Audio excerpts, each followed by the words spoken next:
بسم اللہ الرحمن الرحیم نحمدہ و نصلی علی رسولہ الکریم وعلی آلہ و اصحابہ اجمعین ومن تبعہم بإحسان الی یوم الدین، اما بعد۔ محترم ناظرین کرام، آج الاصلاح ٹی وی کی جانب سے علم کے موضوع پر ایک لیکچر سیریز کا آغاز کیا جا رہا ہے۔ یہ لیکچر 3 حصوں پر مشتمل ہوگا، یا دوسرے لفظوں میں آپ یوں سمجھ لیجئے، اس لیکچر میں 3 موضوع زیر بحث آئیں گی۔ پہلا موضوع ہوگا علم اور قرآن و حدیث کے نصوص۔ دوسرا موضوع ہوگا مسلمانوں کا مطلوبہ تعلیمی نظام۔ تیسرا موضوع ہوگا ہندوستان میں مسلمانوں کے تعلیمی مسائل اور ان کا حل۔ اس لیکچر سیریز میں انہی تینوں موضوع کو کور کیا جائے گا۔ جیسا کہ آپ کو معلوم ہے کہ آج کا جو موضوع ہے وہ علم اور نصوص قرآن و سنت ہے، لیکن براہ راست موضوع کے تعلق سے گفتگو کرنے سے پہلے 1-2 باتیں اشارتاً میں کہہ دینا چاہتا ہوں اس لیکچر کے تعلق سے کہ یہ لیکچر کس نوعیت کا ہوگا۔ سب سے پہلی چیز یہ ہے کہ لیکچر عام معنوں میں لیکچر نہیں ہوگا، یہ کسی یونیورسٹی کے پروفیسر کا لیکچر نہیں ہے کہ جسے صرف سامنے والوں کے فکر اور ان کی عقل کو مخاطب کرنا ہوتا ہے، بلکہ اس لیکچر کا جو انداز ہوگا وہ ایک داعی کے انداز جیسا ہوگا۔ جس طرح سے ایک داعی کو انسان کی عقل سے بھی خطاب کرنا پڑتا ہے، اس کی فکر سے بھی خطاب کرنا پڑتا ہے، اس کے دل سے بھی خطاب کرنا پڑتا ہے، اس کے جذبات سے بھی خطاب کرنا پڑتا ہے، اس کے وجدان سے بھی خطاب کرنا پڑتا ہے، تو اس نوعیت کا لیکچر ہوگا۔ دوسری چیز، ان تینوں لیکچر میں جس چیز پر خاص دھیان دیا جائے گا وہ یہ ہو گیا کہ اس میں ہم صرف قرآن اور حدیث اور اسی سے مستنبط علماء کے اقوال اور افکار کی روشنی میں ان تینوں موضوع کو کور کریں گے، کیونکہ میرا اپنا احساس ہے کہ لوگ اس زمانے میں عام طور پر علم کے موضوع پر جو کچھ لکھتے ہیں، چاہے وہ فلسفہ علم کے تعلق سے ہو، چاہے وہ مقاصد علم کے تعلق سے ہو، چاہے وہ مراحل علم کے تعلق سے ہو، یا علم کے کسی کے بھی پہلو سے ہو، چاہے وسائل تعلیم ہو، چاہے ذرائع تعلیم ہو، چاہے منہج تعلیم ہو، چاہے نصاب تعلیم ہو، غرض کی جس پہلو سے لوگ گفتگو کرتے ہیں اس میں عام طور پر مغربی مفکرین کی آراء کو ترجیح دی جاتی ہے۔ حالانکہ علماء اسلام نے، مسلمانوں میں مفکرین اعظام نے علم کے موضوع پر بہت کچھ چھوڑا ہے۔ انہوں نے علم کے تمام موضوعوں کو سمیٹا ہے، چاہے وہ مقصد تعلیم کا موضوع ہو، یا منہج تعلیم کا موضوع ہو، یا متعلمین کے مسائل ہوں، یا معلمین کے مسائل ہوں، یا حفاظت علم کا مسئلہ ہو۔ غرض کی علم کے جتنے پہلو اور جتنے گوشے ہو سکتے ہیں، ہمارے علماء کرام نے، مفکرین اعظام نے ان تمام موضوعوں کو، ان تمام بحثوں کو بہت اچھی طرح سے بیان کیا ہے۔ میرا ایک مطلب یہ نہیں ہے کہ مغربی مفکرین نے علم کے موضوع سے جو کچھ لکھا ہے میں اس کو غلط سمجھتا ہوں، یہ وجہ نہیں ہے، بلکہ اصل وجہ یہ ہے، بلکہ ہم مسلمان تو اس کے مکلف ہیں کہ حکمت کی موتی ہمیں جہاں بھی ملیں، جس قوم میں بھی ملیں، جس مذہب میں بھی ملیں، جس کمیونٹی میں بھی ملیں، ہم مسلمان اس بات کے مکلف ہیں کہ ہم علم کے اس موتی کو، حکمت کے اس موتی کو لیں۔ الحکمت ضالۃ المومن، اللہ کے رسول صلی اللہ علیہ وسلم نے فرمایا کہ حکمت جو ہے وہ مومن کی گمشدہ چیز ہے، اس کو جہاں پاتا ہے اس کو لیتا ہے۔ لیکن ان تینوں لیکچر میں صرف قرآن و حدیث اور علماء کرام کے اقوال تک اس کو محدود کرنے کی وجہ یہ ہے تاکہ یہ معلوم ہو کہ ہمارے علماء کرام نے علم کے موضوع پر کیا کچھ کہا ہے اور کیا کچھ لکھا ہے، اس کی اہمیت کا ہم اندازہ کریں، اور ہم میں جو ہمت والے ہیں ان افکار کو، ان نظریات کو ریفارم کریں۔ جیسا کہ آپ کو معلوم ہے کہ پہلا موضوع جو آج کا ہے وہ موضوع ہے علم اور قرآن و حدیث کے نصوص۔ دوسرا موضوع ہے مسلمانوں کا تعلیمی نظام۔ پہلے موضوع میں ہم علم کے جو پہلو ہیں اس کے تعلق سے قرآن و حدیث کے جو نصوص ہیں، اسی طرح سے علماء کرام کے جو اقوال و افکار ہیں ان کو بیان کیا جائے گا۔ دوسرے حصے میں مسلمانوں کا جو مطلوبہ تعلیمی نظام ہے، مسلمانوں کا تعلیمی نظام کیسا ہونا چاہیے، کون سا فلسفہ تعلیم ہونا چاہیے، تعلیم کس بیس پر ہونی چاہیے، تعلیم کے پیچھے مقصد کیا ہونا چاہیے، غرض تعلیم کیا ہونا چاہیے، منہج تعلیم کیا ہونا چاہیے، یہ چیزیں ہم دوسرے حصے میں اس کو کور کریں گے۔ اور یہ کور کرنا صرف فکری حیثیت سے ہوگا، یعنی اسلام علم کے تعلق سے اسلام کی فکری رہنمائی کیا ہے۔ تیسرے حصے میں ہم ہندوستان کے پس منظر میں مسلمانوں کے تعلیمی مسائل کا جائزہ لیں گے، اور یہ تعلیمی مسائل بھی ہم اسی مطلوبہ تعلیمی نظام کے پس منظر میں لیں گے۔ اسلام جو تعلیمی نظام چاہتا ہے اس سے ہمارا ہندوستانی تعلیمی نظام کتنا موافق ہے، کتنا موافق نہیں ہے، اس ہندوستان کے اندر ہم اس کو کتنا موافق کر سکتے ہیں، کیونکہ اسلام کسی بھی تبدیلی کو تدریجی تبدیلی چاہتا ہے۔ اسلام یہ نہیں چاہتا کہ ایک لخت تمام چیزیں بدل جائیں، بلکہ اللہ رب العزت کی سنت ہے جس کو سنت تدریجی کہا جاتا ہے کہ اللہ رب العزت اپنے بندوں کے ساتھ تدریجاً اپنے احکام اپنے بندوں پر نازل کرتا ہے۔ شراب جیسی ام الخبائث کو بھی بیک وقت حرام نہیں کیا گیا، بلکہ اس کو آہستہ آہستہ حرام کیا گیا۔ اللہ کے رسول صلی اللہ علیہ وسلم بھی اسی سنت کو اختیار کرتے تھے اور اسی سنت کے مطابق معاشرے میں عمل اور معاشرے میں کار فرماتے تھے۔ حضرت عائشہ رضی اللہ عنہ کی روایت ہے کہ اللہ کے رسول صلی اللہ علیہ وسلم نے حضرت عائشہ رضی اللہ عنہ سے فرمایا، الم تری ان قومک لما بنوا الکعبۃ اقتصروا عن قواعد ابراہیم، تو حضرت عائشہ نے کہا فقلت یا رسول اللہ الا تردها على قواعد ابراہیم، قال رسول اللہ صلی اللہ علیہ وسلم لولا حدثان قومک بالکفر لفعلت، کہ اللہ کے رسول صلی اللہ علیہ وسلم نے حضرت عائشہ رضی اللہ عنہ سے فرمایا کیا تم نہیں دیکھ رہے ہو کہ جب تمہارے لوگوں نے کعبے کی بنیاد رکھی تو اس بنیاد سے انہوں نے اس میں فرق کر دیا جو حضرت ابراہیم علیہ السلام رکھ کر گئے تھے۔ تو حضرت عائشہ نے اللہ کے رسول صلی اللہ علیہ وسلم سے پوچھا، اللہ کے رسول کیا آپ اس کو حضرت ابراہیم علیہ السلام کے نشان کے مطابق ان کی بنیاد کے مطابق اس کو پھر سے تبدیل نہیں کریں گے؟ آپ صلی اللہ علیہ وسلم نے فرمایا اگر تیری قوم جلد ہی جلد ایمان نہ قبول کی ہوتی، اگر ایمان میں نئی نہ ہوتی تو میں ایسا کر دیتا۔ غرض کہ اسلام میں تبدیلی کا جو طریقہ بتلایا گیا وہ تدریجی تبدیلی کا طریقہ بتلایا گیا۔ بہرحال آج کا ہمارا جو موضوع ہے اس موضوع میں ہم علم کے تعلق سے قرآن و حدیث کے جو نصوص ہیں ان کو بیان کریں گے۔ محترم ناظرین، اسلام نے علم کو جو اہمیت دی ہے وہ کسی سے مخفی نہیں ہے، چاہے وہ عام آدمی ہو، چاہے وہ پڑھا لکھا آدمی ہو، چاہے وہ ان پڑھ ہو۔ مسلمانوں میں چاہے وہ ان پڑھ ہو اس کو بھی علم کی اہمیت معلوم ہے، علم کی قدر معلوم ہے، جہالت کی شقاوت اور جہالت کی بدبختی اسے معلوم ہے۔ یہ چیز ہمارے معاشرے میں کسی فرد سے چھپی ہوئی نہیں ہے، بلکہ جس شخص نے بھی اسلام کا کھلے ذہن سے کھلے دل سے مطالعہ کیا وہ یہ کہنے پر مجبور ہوا کہ اسلام نے علم کو جو اہمیت دی ہے وہ کسی دوسرے مذہب نے، چاہے وہ انسانی مذہب ہو، چاہے وہ آسمانی مذہب ہو، چاہے وہ کسی فکر نظریے پر مشتمل مذہب ہو، چاہے کسی ظن اور گمان اور تخمین کے نظریے پر مشتمل سماج ہو، کسی نے اسلام علم کو اہمیت نہیں دی جو اسلام نے علم کو اہمیت دی ہے۔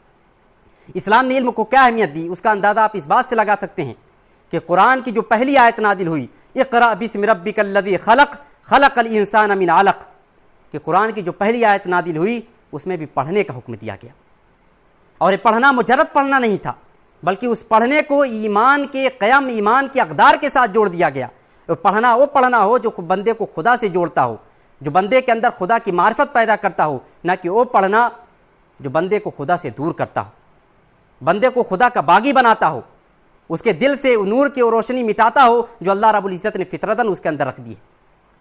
ایک موقع ایک دوسری جہاں قرآن مجید میں ارشاد فرمایا گیا قل هل يستوي الذين يعلمون والذين لا يعلمون، کہ جاننے والے اور نہ جاننے والے برابر ہو سکتے ہیں؟ نہیں برابر ہو سکتے۔ اللہ رب العزت نے علم کو اپنے بندوں پر اپنی نعمت شمار کرایا ہے۔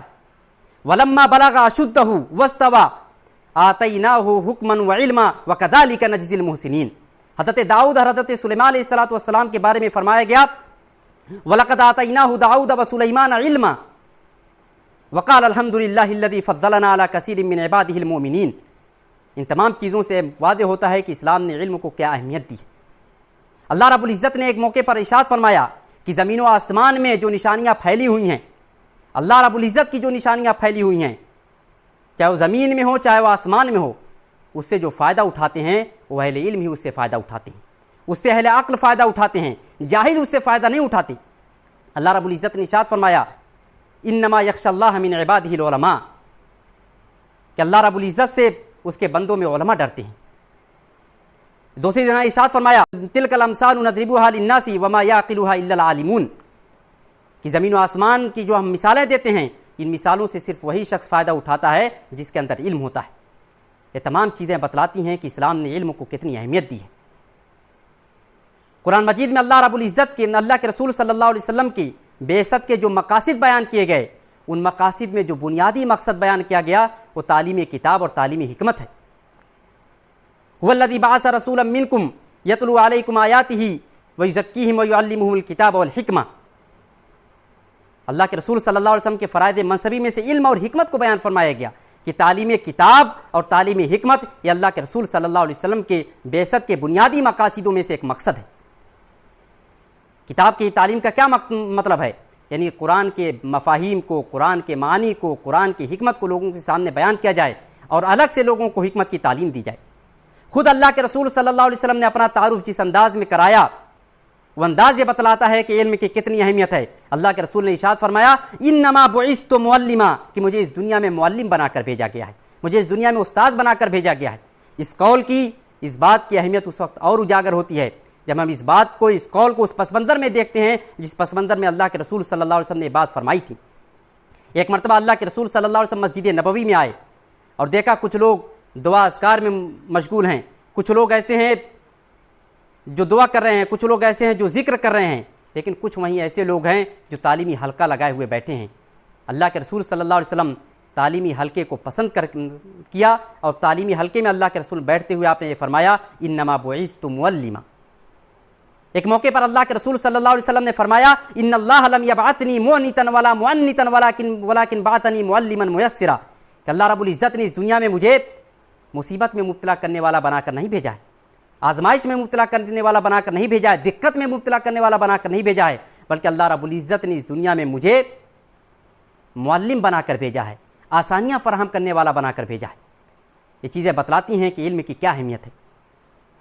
اللہ کے رسول صلی اللہ علیہ وسلم کا ارشاد ہے، اہل علم کی کیا فضیلت ہے۔ اللہ کے رسول صلی اللہ علیہ وسلم کا ارشاد ہے فضل العالم علی العابد کفضلی علی ادناکم، کہ عالم کی فضیلت عابد پر ایسے ہی ہے جیسے کہ میری فضیلت تم میں سے کسی معمولی شخص پر ہے۔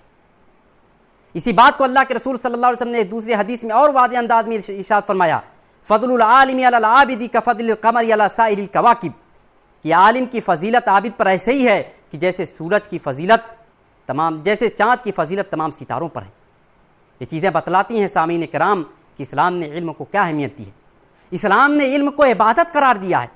اللہ کے رسول صلی اللہ علیہ وسلم کا ارشاد ہے العلم عبادہ، کہ جس طرح سے نماز عبادت ہے، جس طرح سے روزہ عبادت ہے، جس طرح سے اسی طرح کی دوسری چیزیں عبادت ہیں، اسی طرح سے علم بھی عبادت ہے، بلکہ علم سب سے بڑی عبادت ہے۔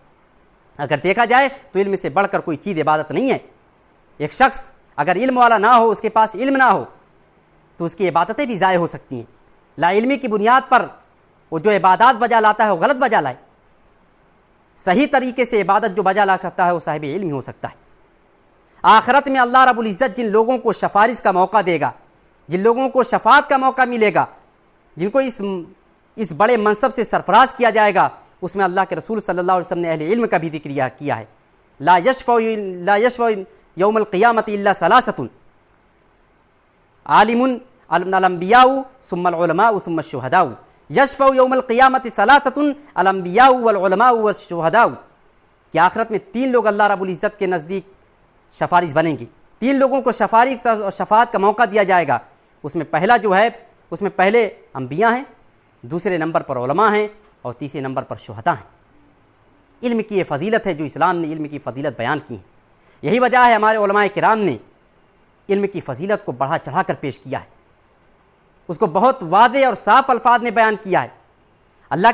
اور علم ہی ایک ایسی چیز ہے، حدیث سے معلوم ہوتا ہے کہ علم ہی ایک ایسی چیز ہے جس کا اجر مرنے کے بعد بھی اہل علم کو ملتا رہتا ہے۔ انسان کے تمام اعمال اس دنیا میں منقطع ہو جاتے ہیں، اس دنیا کے سے جانے کے بعد اس کے تمام اعمال منقطع ہو جاتے ہیں۔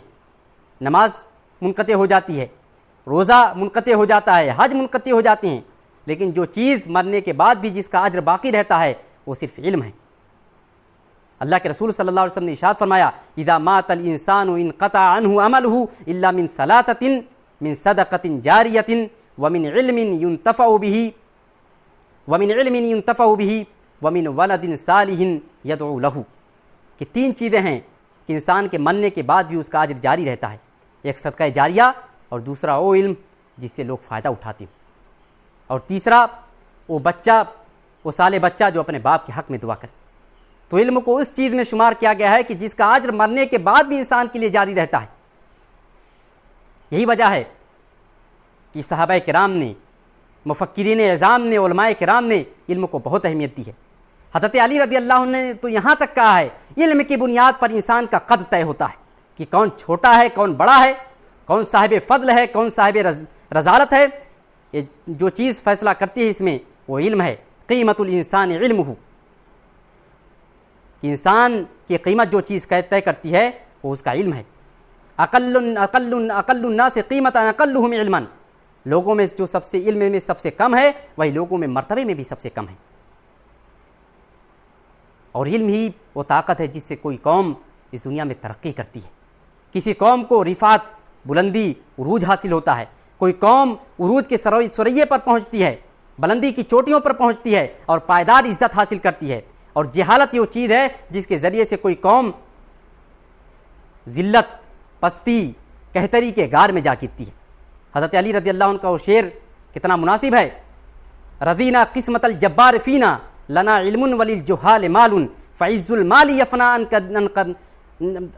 قلیل وعز العلم باق لا یزال، کہ ہم راضی ہو گئے کہ اللہ رب العزت نے ہمیں علم سے نوازا اور جاہلوں کو مال سے نوازا، اور مال کی جو عزت ہے وہ عنقریب فنا ہونے والی ہے۔ وعز المال یفنا عن قریب وعز المال باق وعز العلم باق لا یزال، اور علم کی جو عزت ہے، علم کے بنیاد پر جو عزت حاصل کی جاتی ہے وہ پائیدار ہوتی ہے، وہ ہمیشہ رہتی ہے۔ اسی بات کو ابن ابی دنیا نے ایک اور دوسرے انداز میں بیان کیا ہے، کل عز لا یوطدہ علم مذلہ، کہ ہر وہ عزت جو علم کے بنیاد پر قائم نہ ہو، جو علم کے ستون پر قائم نہ ہو، جسے علم کی اساس فراہم نہ کی جائے، وہ ذلت کا سبب بنتی ہے۔ تو علم کی اہمیت ہے، علم سے قومیں بلندی کو پہنچتی ہیں اور جہالت سے قومیں ذلت کو پہنچ جاتی ہیں۔ جو قومیں عزت کے بلندی پر ہوتی ہیں علم کی بنیاد پر، وہی قومیں جہالت کی کھائی میں جا گرتی ہیں جہالت کی بنیاد پر، پستی کی کھائی میں جا گرتی ہیں جہالت کی بنیاد پر۔ کسی شاعر نے کیا خوب کہا ہے، العلم یبنی بیوتا لا عماد لہا والجہل یہدم بیت العز والشرف، کہ علم کے ذریعے ایک وہ قوم جس کا کوئی وجود نہیں ہوتا ہے، جس کی کوئی بیس نہیں ہوتی ہے، علم کے بنیاد پر وہ قوم عزت کے اعلیٰ سے اعلیٰ مقام کو حاصل کر لیتی ہے۔ اور ایک قوم جو شرافت، عروج کی منزلوں پر ہوتی ہے، وہی قوم جہالت کے سبب کھائی میں جا گرتی ہے۔ یہی وجہ ہے ہمارے علماء کرام نے جہالت کو بہت برا سمجھا ہے، جہالت کو گناہ سمجھا گیا ہے، اور کہا گیا ہے کہ جہالت ہی وہ راستہ ہے جس کے ذریعے شیطان انسانوں پر حملہ آور ہوتا ہے، جس کے ذریعے سے شیطان انسانوں کو بہکاتا ہے، خدا کے راستے سے دور لے جاتا ہے۔ ابن الجوزی نے صحیح کہا تھا، ان الباب الاعظم الذي يدخل منه ابلیس وعلى الانسان هو الجہل، کہ وہ صدر دروازہ جس سے انسانوں پر شیطان ابلیس داخل ہوتا ہے وہ جہل کا دروازہ ہے، جہالت کا دروازہ ہے۔ علامہ سہل تستری نے اسی بات کو دوسرے الفاظ میں ارشاد فرمایا تھا، ما وصی اللہ بمعصیۃ اعظم من الجہل، انہوں نے فرمایا کہ اللہ رب العزت کی معصیت جہالت سے بڑھ کر کوئی اور چیز نہیں ہے۔ جس چیز کے ذریعے اللہ کی معصیت سب سے بڑھ کر ہے وہ جہالت ہے۔ ان کے ساتھی، ان کے شاگردوں نے، ان کے مریدوں نے پوچھا، فہل تعرف شیئا اشد من الجہل، کیا آپ کو جہالت سے بھی بڑھ کر کسی چیز کا علم ہے؟ تو انہوں نے کہا نعم، الجہل بالجہل، الجہل المرکب، لأن الجہل بالجہل یسد باب التعلم بالکلیہ فمن ظن بنفسہ العلم کیف یتعلم، کہ جہالت سے بڑھ کر چیز یہ ہے کہ آدمی جہالت سے نہ واقف ہو، اس کو یہ نہ پتا ہو کہ کیا چیز حق ہے اور کیا چیز جہالت ہے، اس کو یہ نہ معلوم ہو کہ کیا علم ہے اور کیا نادانی ہے۔ کیونکہ جو شخص اس گرے میں مبتلا ہوتا ہے، جس کو جہالت ہی کا علم نہیں ہوتا ہے، وہ اپنے آپ کو عالم سمجھتا ہے، اور جو اپنے آپ کو عالم سمجھے اس کو سیکھنے کا موقع کہاں سے مل سکتا ہے؟ یہی وجہ ہے جہالت کو تاریکی کہا گیا ہے، جہالت کی مذمت کی گئی ہے، کیونکہ جہالت ہی کے راستے سے شیطان انسانوں پر حملہ کرتا ہے۔ اور علم کو نور کہا گیا ہے۔ حضرت امام شافعی کے استاد نے کہا، شکوت الی وکیع سوء حفظی فارشدنی الی تلک المعاصی فإن العلم نور من الہ ونور اللہ لا یؤتی لعاصی، کہ علم جو ہے وہ اللہ کا نور ہے، اور اللہ کا وہ نور کسی ایسے شخص کو نہیں دیا جاتا جو گناہگار ہو۔ علم نور ہے، کیونکہ اسی نور کے میں انسان کامیابی کے راستے طے کرتا ہے، انسان اپنے وجود کو پہچانتا ہے، انسان اپنے خدا کو پہچانتا ہے، انسان اس دنیا میں اپنی حقیقت کو پہچانتا ہے علم کے نور ہی کے ذریعے۔ اور علم ہی وہ چیز ہے جس میں انسان کو محنت کرنی چاہیے، دلچسپی لینے والوں کو جس میں دلچسپی لینی چاہیے، کسی چیز کی طلب رکھنے والوں کو جس میں طلب رکھنی چاہیے، اور کمانے والوں کو جو چیز کمانی چاہیے وہ یہی علم ہے۔ ابن ابی دنیا نے صحیح کہا تھا، علم ان العلم اشرف ما رغب فيه الراغب وافضل ما طلبه وجد فيه الطالب وانفع ما كسبه واقتناه الكاسب، کہ علم ہی وہ چیز ہے جس کو سیکھنے والوں کو سیکھنا چاہیے، طلب کرنے والے جس کے طلب میں دوڑیں، اور کمانے والے کو جس کو کمانا چاہیے جو چیز وہ علم ہے۔ علم کے ذریعے قومیں اٹھتی ہیں، علم کے ذریعے قومیں ترقی کرتی ہیں، علم کے ذریعے قومیں عروج کو پہنچتی ہیں۔ اور اس پر سب سے بڑی مثال ہماری اپنی تاریخ ہے۔ جب ہم نے علم کے قدر کو جانا، ہم نے علم کے قدر کو پہچانا، علم کے مقام و مرتبے کو پہچانا، تو ہم نے بلندی کے مقام کو حاصل کیا۔ لیکن جب ہم نے علم کی قدر کرنی چھوڑ دی تو ہماری عزت، ہماری شہرت، ہمارا عروج سب کچھ زمیں بوس ہو گیا۔ اور اس دنیا میں جو لوگ فخر کے قابل ہیں وہ اہل علم ہیں۔ حضرت علی نے فرمایا، مل فخر الا لاہل العلم انہم علی الہدی لمن استہدی اللہ ووزن کل امرئ ما کان یحسنہ والجاہلون لاہل العلم اعداء، کہ اس دنیا میں اگر کسی کو فخر کا حق ہے یا کوئی فخر کے قابل ذات ہے تو اہل علم کی ذات ہے اور کسی کی نہیں، کیونکہ اہل علم ہدایت کے نور پر ہوتے ہیں، اور جو شخص ہدایت کے راستے پر چلنا چاہتا ہے ان کے لیے گائیڈ ہوتے ہیں، ان کے لیے رہنما ہوتے ہیں۔ اور ہر شخص کا جو وزن طے کیا جاتا ہے اس کے اعمال سے طے کیا جاتا ہے، اور جو جاہل ہوتے ہیں وہ تو اہل علم سے دشمنی ہی رکھتے ہیں۔ تو علم کی یہ اہمیت ہے۔ جعفر صادق نے فرمایا اور بہت اچھی بات فرمائی، وَلَيْسَ ثَمَّةَ مِنْ عَقْلٍ زَانَهُ عِلْمٌ وَمِنْ عِلْمٍ زَانَهُ عَمَلٌ، کہ اس سے بڑھ کر کوئی چیز نہیں ہے کہ انسان کی عقل ہو اور وہ عقل علم سے مزین ہو، اور آدمی کا علم ہو اور وہ علم عمل سے مزین ہو۔ ذرا اندازہ فرمائیے، کیا کسی قوم نے، کیا کسی مذہب نے، کیا کسی اور آئیڈیالوجی رکھنے والے گروہ نے علم کو اہمیت دی ہے جو اسلام نے دی ہے؟ اللہ کے رسول صلی اللہ علیہ وسلم نے ارشاد فرمایا کہ اس دنیا میں اگر کوئی قابل فخر ہے، اس دنیا میں اگر کوئی قابل رشک ہے، اگر جس کے جیسا کوئی بننے کی خواہش کسی کو رکھنی چاہیے تو صرف دو ہیں۔ ایک وہ شخص جس کے پاس مال ہو اور اس مال کو اللہ کے راستے میں صرف کرتا ہو، اور دوسرا وہ شخص جس کے پاس حکمت ہو اور اس حکمت کے مطابق لوگوں میں فیصلہ کرتا ہو۔ اللہ کے رسول صلی اللہ علیہ وسلم نے ارشاد فرمایا کہ اس دنیا میں اللہ رب العزت جس کے ساتھ خیر کا معاملہ چاہتا ہے اس کو علم کی توفیق عطا کرتا ہے۔ سب کو علم کی توفیق نہیں ملتی، صرف اس کو علم کی توفیق ملتی ہے جس کے ساتھ اللہ خیر کا معاملہ چاہتا ہے۔ من یرید اللہ بہ خیرا یفقہہ فی الدین وانما انا قاسم واللہ یؤتی ولن تزال هذه الامۃ قائمۃ علی امر اللہ لا یضرهم من خالفهم حتی یاتی امر اللہ۔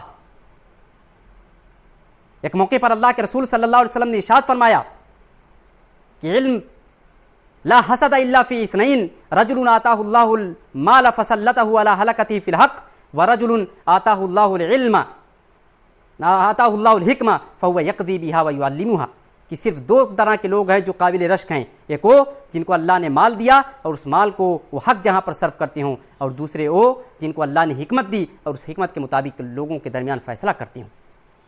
آپ سب کو معلوم ہے کہ اسلام نے اخلاق کو کتنی اہمیت دی ہے، بلکہ اخلاق کو انسانی زندگی کا جز قرار دیا گیا ہے۔ اللہ کے رسول صلی اللہ علیہ وسلم نے اپنے مقصد بعثت کو فرمایا انما بعثت لاتمم مکارم الاخلاق، کہ اللہ رب العزت نے مجھے اس دنیا میں اخلاق کی تکمیل کے لیے بھیجا ہے۔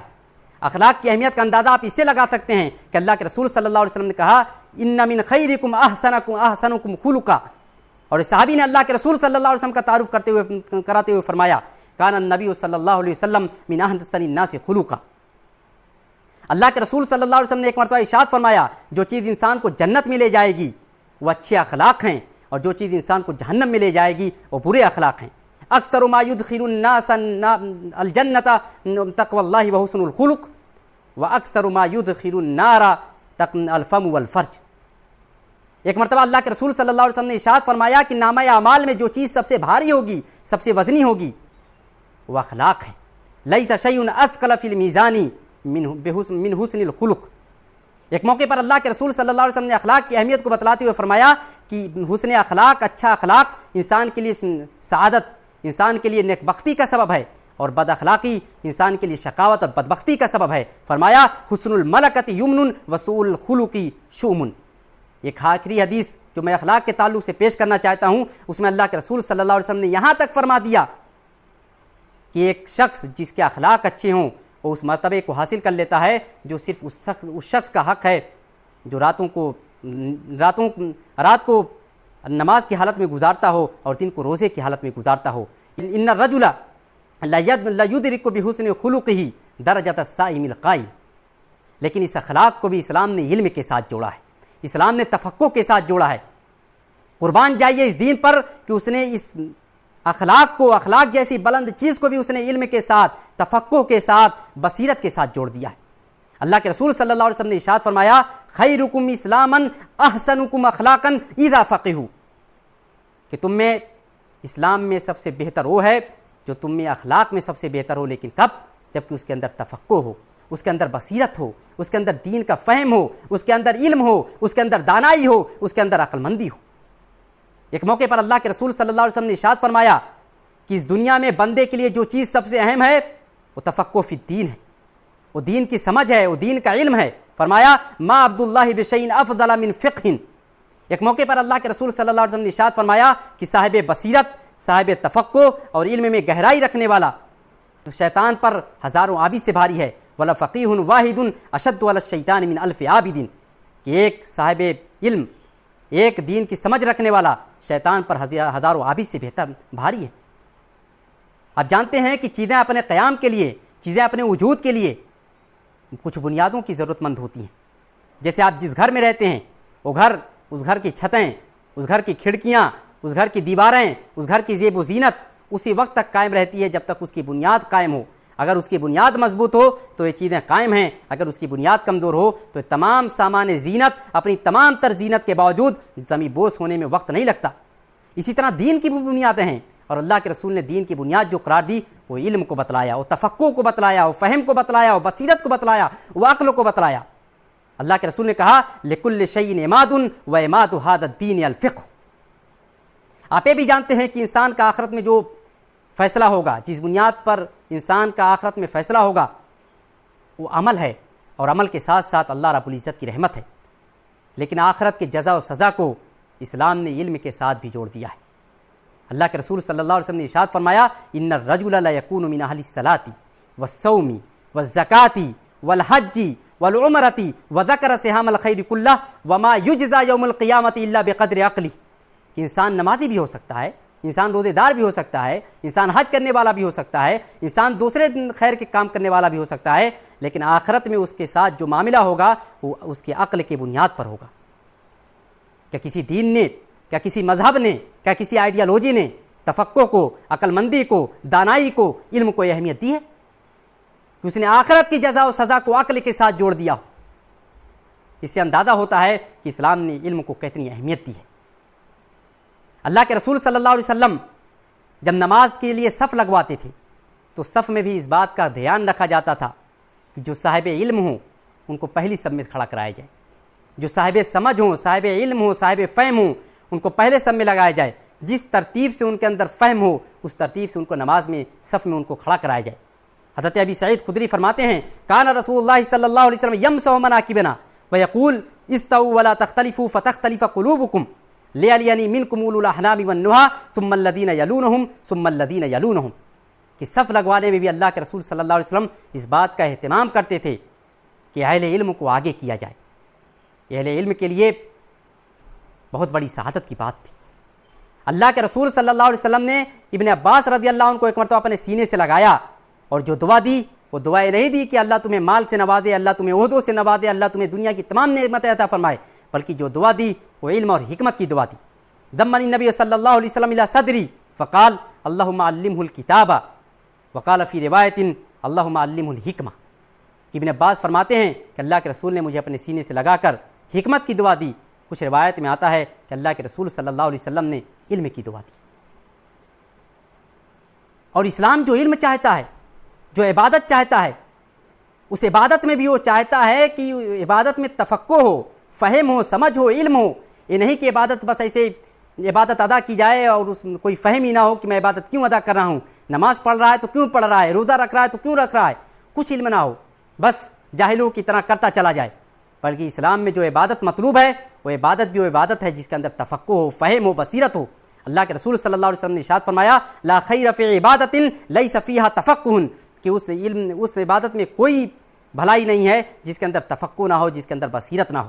اور علم میں بھی جو درجہ اسلام نے پسند کیا وہ علم کا وہ درجہ ہے جس کے اندر گہرائی ہو، جس میں سمجھ ہو، جس میں گہرائی ہو، جس میں انسان کے پاس علم کے ساتھ ساتھ معلومات اشیاء کے ساتھ ساتھ اس کا علم گہرائی کے ساتھ ساتھ ہو. اللہ کے رسول صلی اللہ علیہ وسلم نے ارشاد فرمایا لا خیر فی عبادت لیس فیہا تفقہ ولا علم لیس فیہ تفہم ولا قراءۃ لیس فیہا تدبر، کہ اس عبادت میں کوئی خیر نہیں ہے جس عبادت میں تفقہ نہ ہو، فہم نہ ہو، سمجھ نہ ہو. اسی طرح سے اس علم میں بھی کوئی فائدہ نہیں ہے، اس علم میں بھی کوئی خیر نہیں ہے جس کے اندر گہری سمجھ نہ ہو. اور اس تلاوت میں بھی کوئی فائدہ نہیں ہے جس کے اندر تدبر نہ کیا جائے، جس کے اندر غور و فکر نہ کیا جائے. مجرد قرات میں بھی کوئی فائدہ نہیں ہے، مجرد پڑھائی میں بھی کوئی فائدہ نہیں ہے.